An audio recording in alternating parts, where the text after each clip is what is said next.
नमस्कार साथियों, मैं जन्मेश सिंह आप सबके समक्ष मैथ का क्लास लेके उपस्थित हुआ हूँ। आज हम बात करेंगे एलसीएम एलसीएफ की।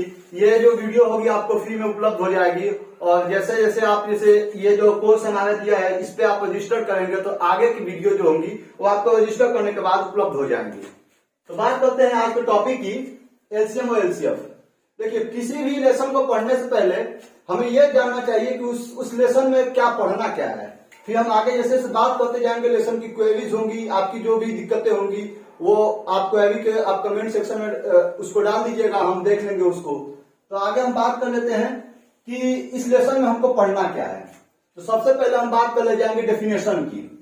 डेफिनेशन यानी कि हम एलसीएम और एलसीएफ का क्या है, हम डेफिनेशन यानी कि परिभाषा जानते चलेंगे कि एलसीएम एलसीएफ होता क्या है। इसके बारे में और भी थोड़ी सी जो चीजें हैं वो भी बताते चलेंगे आपको साथ में ही। दूसरी बात कि इसके बेसिक क्वेश्चन जो होंगे, यानी बेसिक क्वेश्चन कहने का मतलब ये जो चैप्टर है आपने क्लास 6, 7, 8 में पढ़ा होगा, उसमें जो बेसिक क्वेश्चन आते हैं उसकी भी बात करते चलेंगे। आपको बताते चलेंगे कि उस सब क्वेश्चन को कितनी जल्दी हल कैसे करें, वो भी बता देंगे। तीसरी बात है एप्लीकेशन की। ये दोस्तों बहुत महत्वपूर्ण टॉपिक है, application of LCM LCF, LCM and LCF.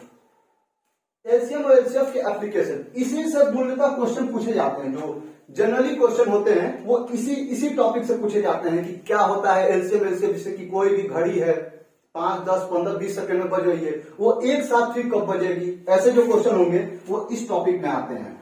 फिर यह टॉपिक होता है एल्जेब्रिक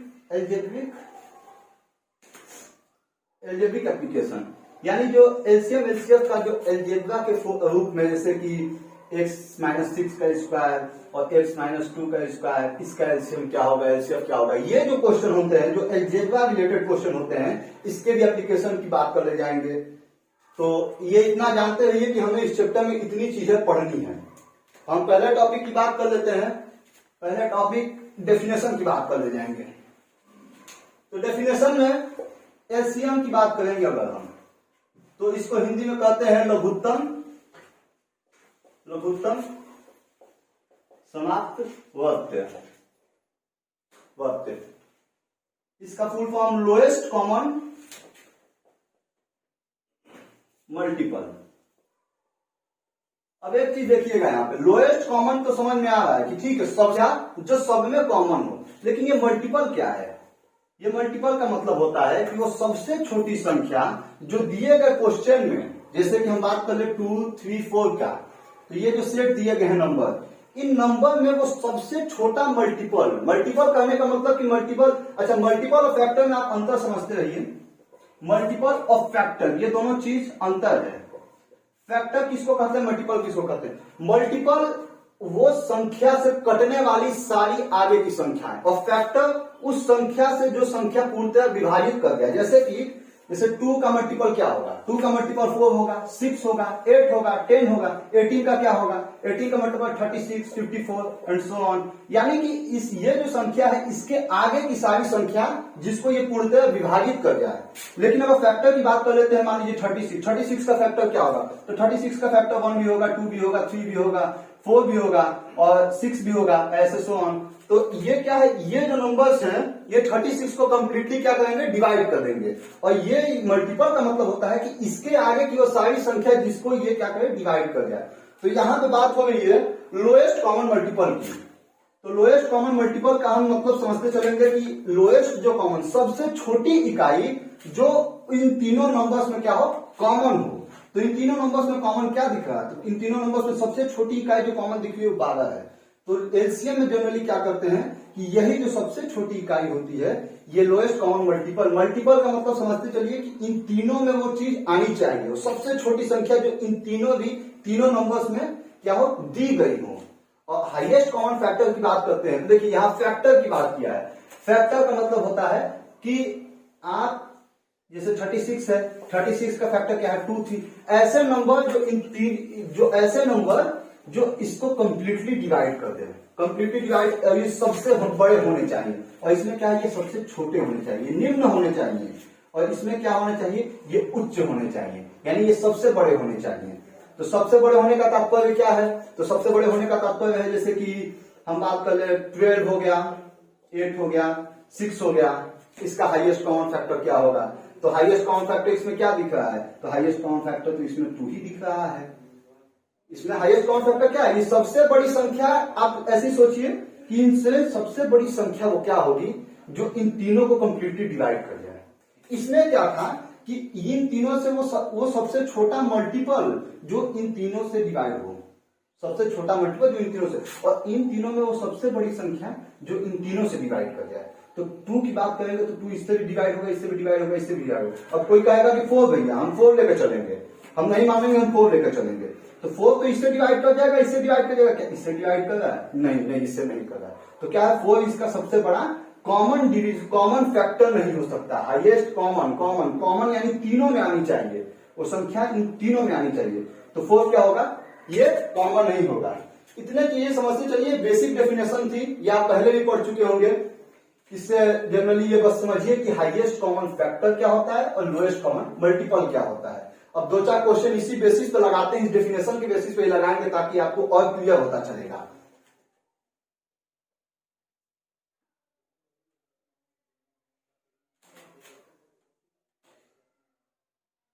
जैसे एक क्वेश्चन है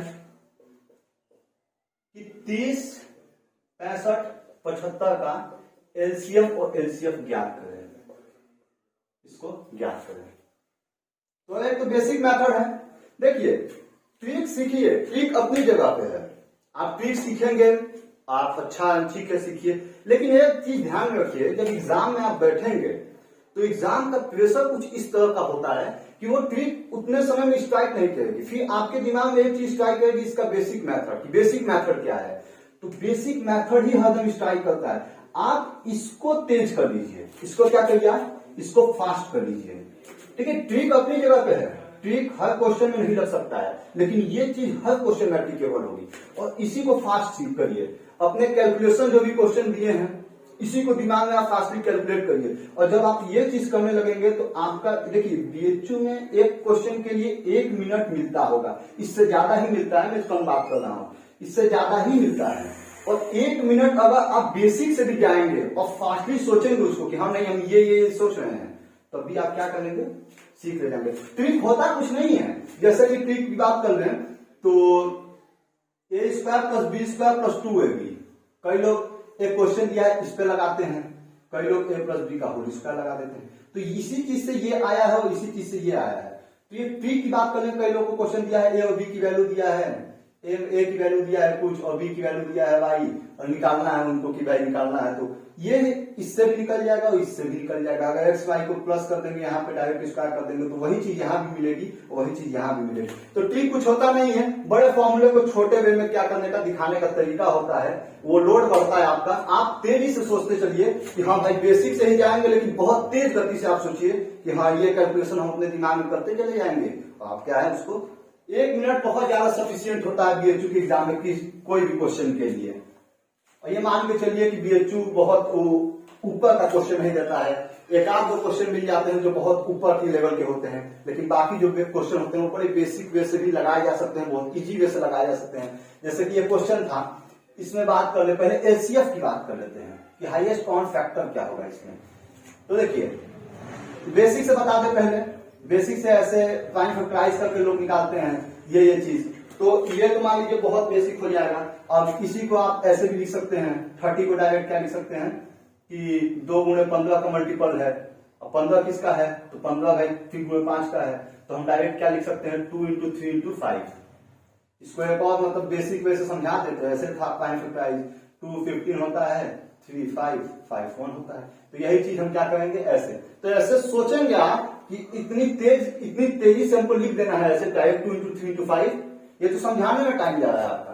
लेकिन अगर आप ये डायरेक्ट लिख देंगे इसको तोड़ के, तो क्या है यही चीज आपको यहां भी मिल जाएगी। और इसका कोई बेसिक ट्रिक, कोई ट्रिक होता नहीं है।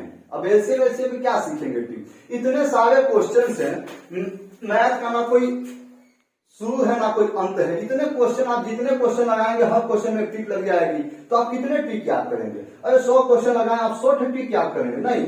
आप कोशिश करिए कि 100 क्वेश्चन को एक मेथड से सॉल्व किया जाए, किसी एक मेथड से सॉल्व किया जाए। तो इसका हम डायरेक्ट लिख सकते हैं क्या 2 × 3 × 5 लिख सकते हैं। अब 65 का वैसे ही क्या लिख सकते हैं, 13 गुणे 5 लिख सकते हैं, या 5 गुणे 13 लिख सकते हैं। और 75 का क्या लिख सकते हैं, 75 का लिख सकते हैं 25 गुणे 3 लिख सकते हैं, और 25 को क्या लिख सकते हैं, 2 का 5 लिख सकते हैं, यानी कि 3 इंटू 5 इंटू 5।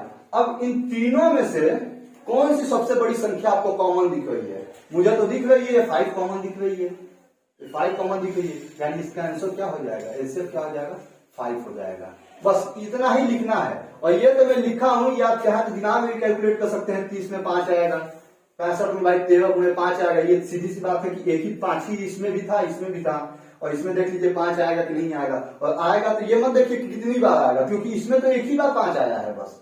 तो बस यहां से क्या सोच सकते हैं आप कि इसका एलसीएम क्या होगा, 5 होगा। और एलसीएम की वैसे ही बात कर ले जाए।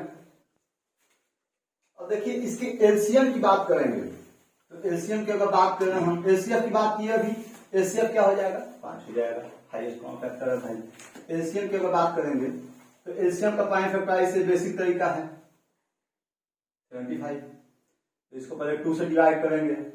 देखिए अब यहां पे आप एक चीज सोच सकते थे, चेंज करने का तरीका, ये 2 से डिवाइड किए, 2 की जगह पे आप ऐसा सोचिए कि इन तीनों में सबसे बड़ा संख्या कौन सी है जो इन तीनों से डिवाइड कर दिया। सबसे पहले माइंड में आएगा 5, तो डायरेक्ट आप 5 से करिए। ये मत देखिए कि कौन 2 नीचे आएगा, अरे कोई बात नहीं नीचे आएगा, अब जाएगा थोड़ा ना, नीचे ही तो आएगा इसमें।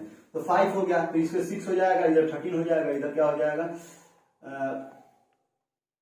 15 हो जाएगा। और फिर यहाँ पे देखिए ये 15 आया है, 6 आया है, तो सोचिए कौन सा इन दोनों में ज्यादा कॉमन होगा। 2 यहाँ बच्चे 2 लिख के करेंगे, लेकिन ये देखिए 3 के टेबल में भी ये दोनों चीजें आती हैं, तो डायरेक्ट यहाँ पे 3 लिख देंगे, 2 हो जाएगा, 13 हो जाएगा, और यहाँ पे 5 हो जाएगा। अब ये तीनों क्या है, किसी से कटने वाले हैं नहीं संख्या, तो हम यहीं से डायरेक्ट क्या है कि अब यहाँ पे 2, 13, 5 नहीं लिखने जाएंगे कि ऐसे 2 फिर 1 आएगा, फिर यहाँ पे 13 फिर इसका 1 आएगा, फिर यहाँ 5, ये नहीं लिखना है। बस अब यहीं पे छोड़िए और यहां से तुरंत मल्टीप्लाई करना शुरू करिए इन तीनों को।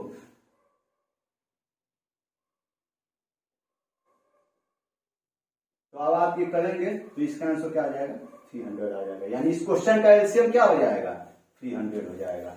तो इसी चीज को क्या करना है आपको, बेसिक ही है, लेकिन ये क्या है थोड़ा सा तेज कर सकते हैं, यहाँ पे कुछ सेकंड बचा सकते हैं। कई बच्चे अब यहाँ पे 2 से करेंगे, हम डायरेक्ट क्या करते हैं, 2 तो आएगा ही नीचे ना, एक बार 2 है तो 2 आएगा, कहीं जाएगा नहीं, तो उसके बाद से हम डायरेक्ट इसको मल्टीप्लाई करके यहीं पे छोड़ के इसको मल्टीप्लाई करके ये लिख सकते हैं।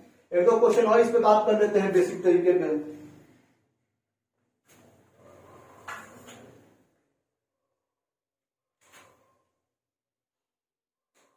अच्छा एक और चीज बता दें हम यहाँ पे कि जो एलसीएम है, एलसीएम किसी भी मतलब संख्या जो भी क्वेश्चन में दी हुई है, नंबर दिए हुए, जो भी सेट दिए हुए हैं, तो एलसीएम जो होगा वो हरदम एचसीएफ का क्या होगा, फैक्टर होगा। यानी जो भी एलसीएम आएगा किसी नंबर का वो एचसीएफ का हरदम एक फैक्टर होगा। अब कैसे होगा, तो जैसे अभी ये जो 300 इसका एलसीएम, इससे पहले जो क्वेश्चन था ये 300 आंसर आया था और एलसीएम इसका 300 था, एचसीएफ क्या था 5 था।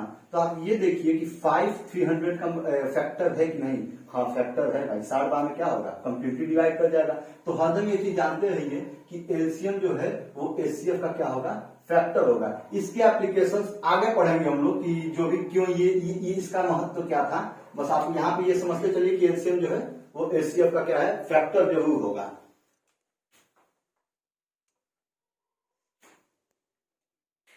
अच्छा एक बहुत बेसिक क्वेश्चन है कि 18 और 12 का एचसीएफ क्या होगा और एलसीएम क्या होगा। ये बेसिक क्वेश्चंस है, अभी स्टैंडर्ड अप होता जाएगा, जैसे जैसे आगे पढ़ेंगे इस चैप्टर में वो उतना हम स्टैंडर्ड क्या होगा अप होता जाएगा। तो 18 और 12 का एलसीएम और एचसीएफ क्या होगा, तो 18 और 12 का यहीं से आप सोच सकते हैं एचसीएफ क्या होगा, एचसीएफ क्या होगा, एचसीएफ क्या होगा, ऐसा नंबर जो इन दोनों को कंप्लीटली डिवाइड कर दे, वो सबसे बड़ी संख्या।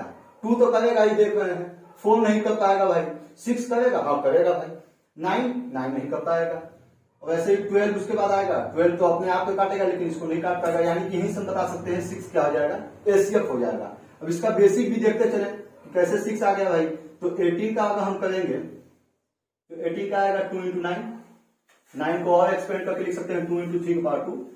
यहाँ पे 12 आएगा, इसको लिख सकते हैं 2 इंटू 4, यानी कि इसको लिख सकते हैं 2 के पावर 3। लेकिन इसमें क्या दिख रहे हैं,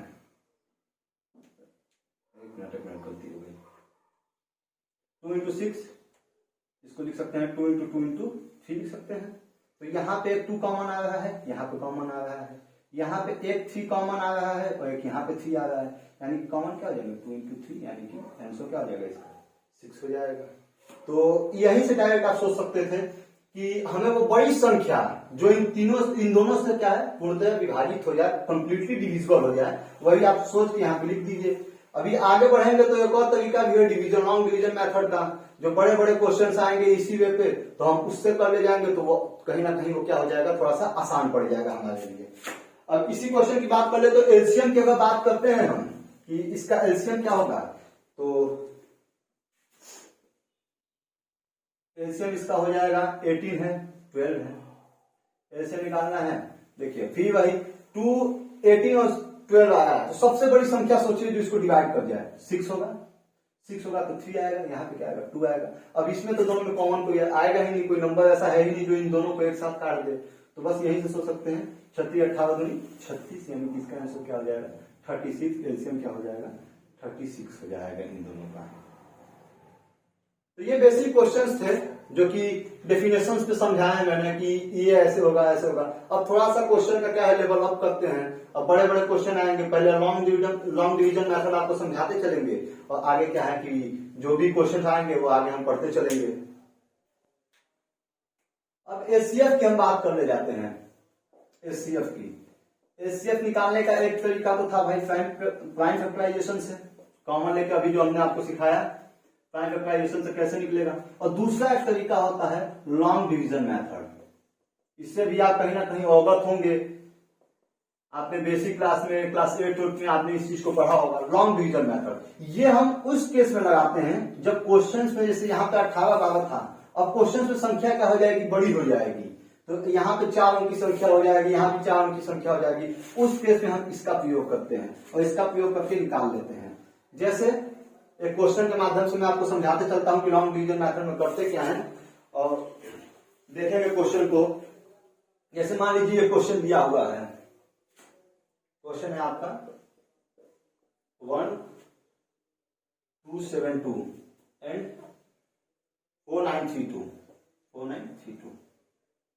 अब इसको लॉन्ग डिवीजन मेथड से ही आप, अब देखिए प्राइम फैक्टराइजेशन क्यों नहीं करेंगे, इसमें क्वेश्चन ही आता है, करने के लिए हम कर सकते हैं, बिल्कुल कर सकते हैं। 1972 था, अब इसका अगर प्राइम फैक्टराइजेशन करेंगे तो इसको 2 से काटेंगे 3 6 2, फिर यहाँ पे 3 1 8 आएगा, ऐसे सोन, ये बहुत लंबा खींच जाएगा और ये बहुत टाइम टेकिंग हो जाएगा। लेकिन लॉन्ग डिवीजन मेथड से इसी क्वेश्चन को हम छोटे अप्रोच के साथ निकाल सकते हैं, बहुत जल्दी निकाल सकते हैं।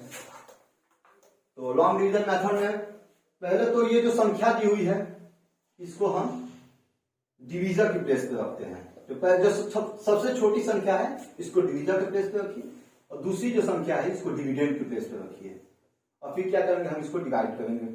डिवाइड करेंगे तो देख रहे हैं कहीं ना कहीं ये 3 बार में जाएगा ये,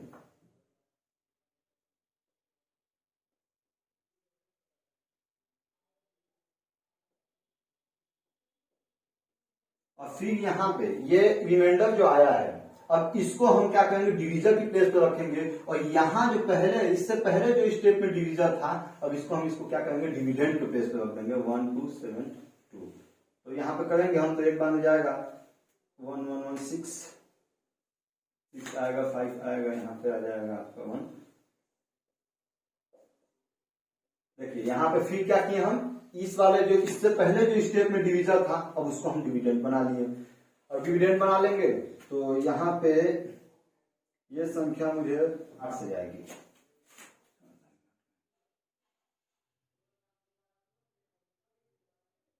से जाएगी।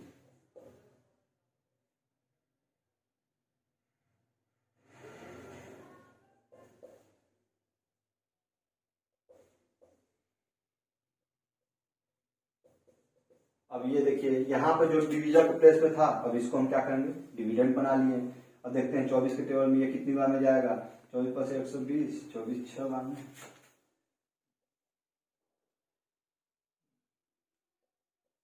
यहाँ पे आ जाएगा आपका 12 और ये 24, यहाँ पे देखिए ये क्या है कंप्लीटली डिवाइड कर जाएगा।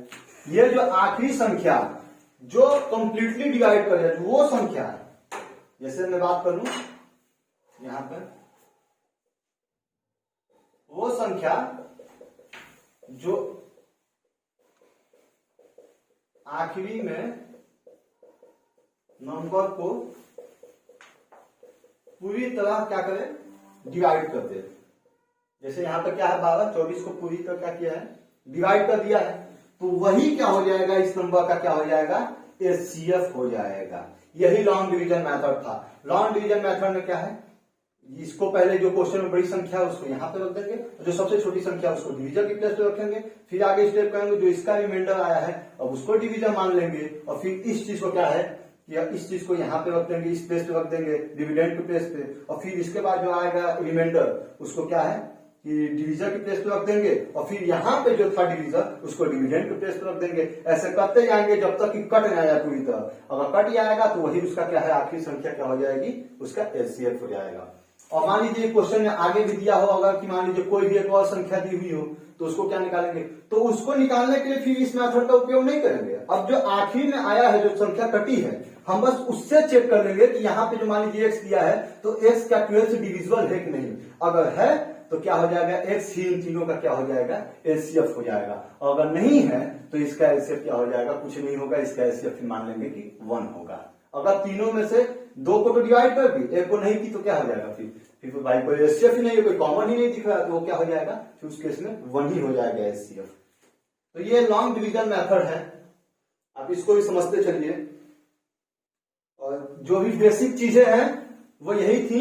अब धीरे धीरे क्या है कि आगे जैसे जैसे बढ़ेंगे क्वेश्चन का लेवल थोड़ा बहुत ऊपर चलता जाएगा तो हम समझते चलेंगे कि हमें और आगे किस तरह के क्वेश्चन मिलेंगे। तो ये डेफिनेशंस थी और कुछ बेसिक क्वेश्चंस की बात हो गई। अब आगे के टॉपिक में हम देखते हैं तो अच्छा एक क्वेश्चन और लगा देते हैं लॉन्ग डिवीजन मेथड पे। जैसे लॉन्ग डिवीजन मेथड एक क्वेश्चन और बता देते हैं कि होता है मतलब कि 3 संख्या वालों को बता दिया, अभी 2 संख्या को समझाएं और लॉन्ग डिवीजन का क्वेश्चन बता देते हैं आपको कि लॉन्ग डिवीजन का अगर 3 संख्या दी हुई है तो उस केस में कैसे आंसर आएगा। तो इसे मान लीजिए क्वेश्चन है 1344, दूसरा है 1856 एंड तीसरा है 2752।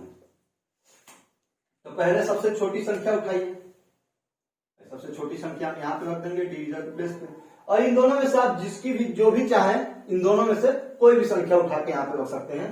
चलिए मान लीजिए हम ये उठा लेते हैं 1856 को यहाँ पे 1 रख देते हैं।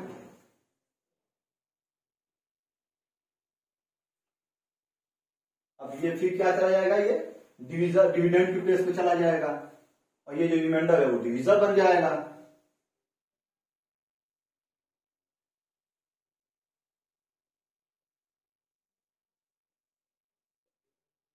फिर ये क्या है यहाँ पे डिवीजर के प्लेस पे चला जाएगा। तो ऐसे ही प्रोसेस चलता जाएगा जब तक कि कंप्लीटली क्या हो डिवाइड ना कर जाए।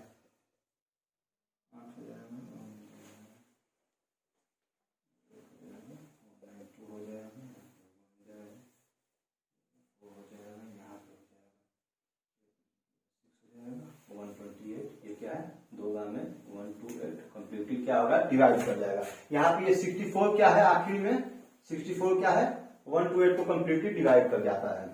अब इसमें हम क्या करेंगे इसी 64, अब ये मेरा जो 64 आया है पूरे से नहीं करना हमको, अब ये जो 64 आया है बस इससे चेक करना है कि ये नंबर डिवाइड हो जाएगा कि नहीं होगा। तो 64 से चेक करते हैं तो 64 4 5 486 25